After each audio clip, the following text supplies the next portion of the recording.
If you haven't heard, we're hiring. You can find out more at wealthwisdomfp.com/careers.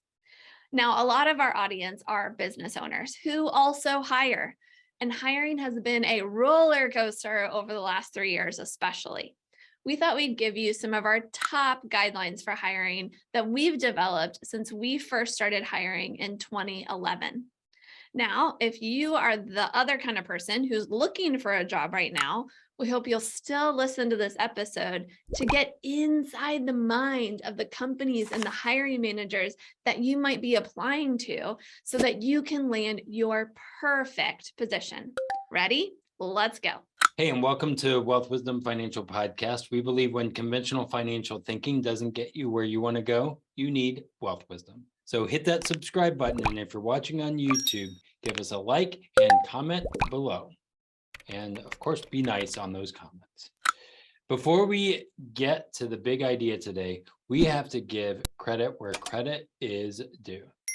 Now, and I'm going to tell you a fun story. Before we ever hired our first person, we had heard this guy we knew through church, and that we heard he was a genius when it came to business. So being a naive 20-somethings, we asked if we could buy him a beer, pick his brain. That's something I don't really like saying, but we decided to do that. And we're still not sure why he said yes, but he did. We met up and he gave us some of the best insights we'd ever received in business. And it's some of the best insights still to this day that we've ever received. Yeah. And we didn't know that this guy was at least famous in his world. His name is Perry Marshall, and he's considered the godfather of Google Ads and wrote an amazing book called 80/20 Sales and Marketing. That's the book right here. The number one thing we want to share today is one of the things he shared over the beer that is not even the best idea in this book, 80/20 Sales and Marketing. So you ready for this big idea? It's revolutionary. Here we go. Audition rather than interview. When we started hiring baristas, we took that advice to heart, and we would pay each of them $20 to wash some dishes as part of the interview process. We do our little interview, then we take them, show them how to wash the dishes, and they would jump in and do it. It's a great way to see if they could follow directions quickly. You can't always do something like this during the interview process. So an alternative would be to kind of do a test drive when they're first hired. It could be a test drive for a week, a month, a quarter, depending on how long it takes for them to learn their position. But both the new hire and you know that this position isn't really theirs until the test drive is over. Now, funny thing is, whenever we did this for washing dishes or sweeping the floors, we learned a lot about that person. I mean, literally, did they know how to wash dishes? I mean, you would think that's an easy thing, but we would tell them what to do, yeah. Right? But did they have the attention to detail to make sure it was absolutely clean? Did they follow the directions like we asked? Those told us a lot about someone that you can't just read on a resume. Yeah, because they could say on their resume, great at washing dishes, but until you actually see them do dishes, you learn a little bit, right? Yeah. And you don't have, it could be a lot more complicated of a role, right? So just want to see a little bit. And ethically, we've still paid them to wash dishes. So they would walk away from the interview with a $20 bill. Pretty good deal. Yep. Now, number two, one of the major things that can set small businesses apart from larger corporations is a culture of personal development. We love training. Some managers look at training as a waste of time. Why train someone well if they could leave at any moment? So this is number two, creating a culture of personal development. Simon Sinek said it best when he said something along the lines of, I train well because I don't want someone working for me who isn't well trained. They're not going to represent the company well. They're not going to be good to work with. It's going to be a disaster. But it goes beyond training to helping those we hire to become better versions of themselves and grow in their unique gifts and talents. I mean, like humanizing them, even if that means they eventually have to leave to find a place to keep growing. It makes them a better employee while they are with you too. For us, that looks like creating a career path. For those that get excited about our business, they see lots of room for growth. For those who aren't excited about progressing, they do well while they are here, but move on to better fits. Decide you want everyone to find their perfect job, and you'll likely be better at hiring, training, and retaining the perfect people for you and for your business. So again, number one, audition. Number two, create a culture of personal development. And then number three, be very clear on who you will not work well with and do not hire them. We learned this one the hard way by suffering through employing someone who was good at their job, but they pushed our buttons over and over again. It just wasn't a good fit with us becoming better versions of ourselves and growing in our unique gifts and talents. One of the best things you can do before you start hiring is to make a short list of who you are not hiring.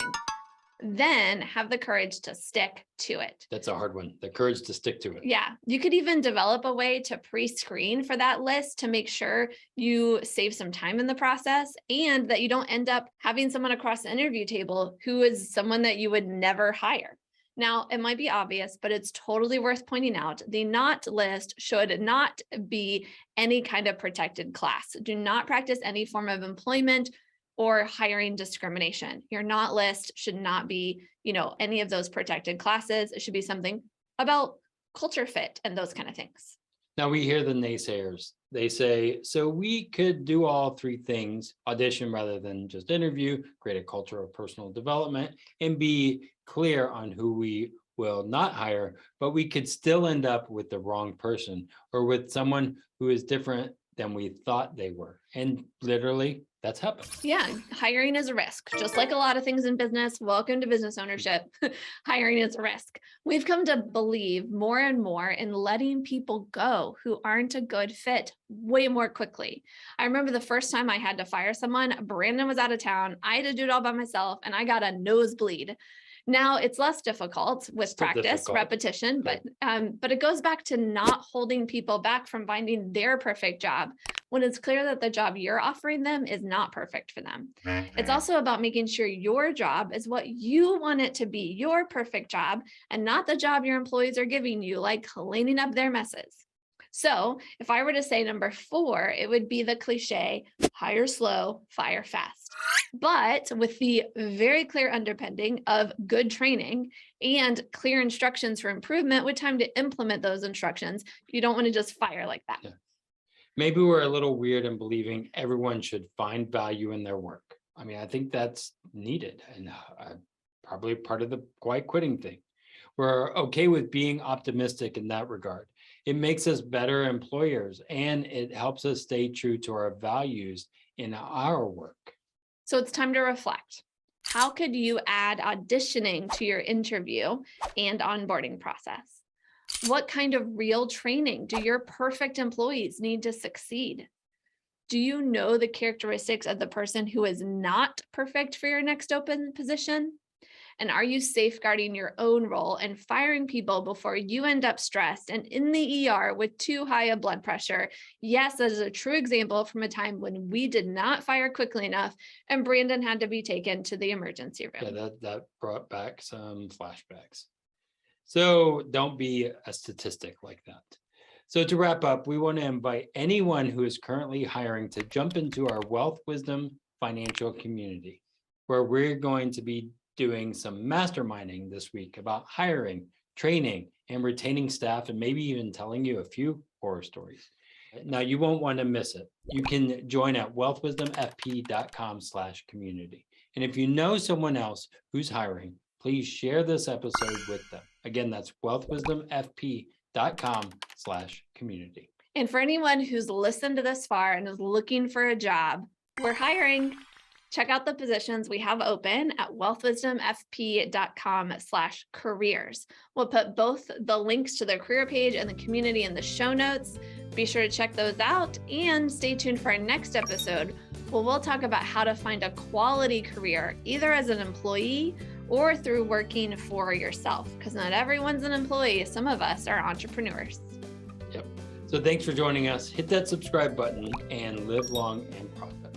Remember, the topics presented in this podcast are for general information only and not for the purpose of providing legal, accounting, or investment advice, or even training advice or any of that stuff. On such matters, please consult a professional who knows your specific situation and can help you hire the best people for your business.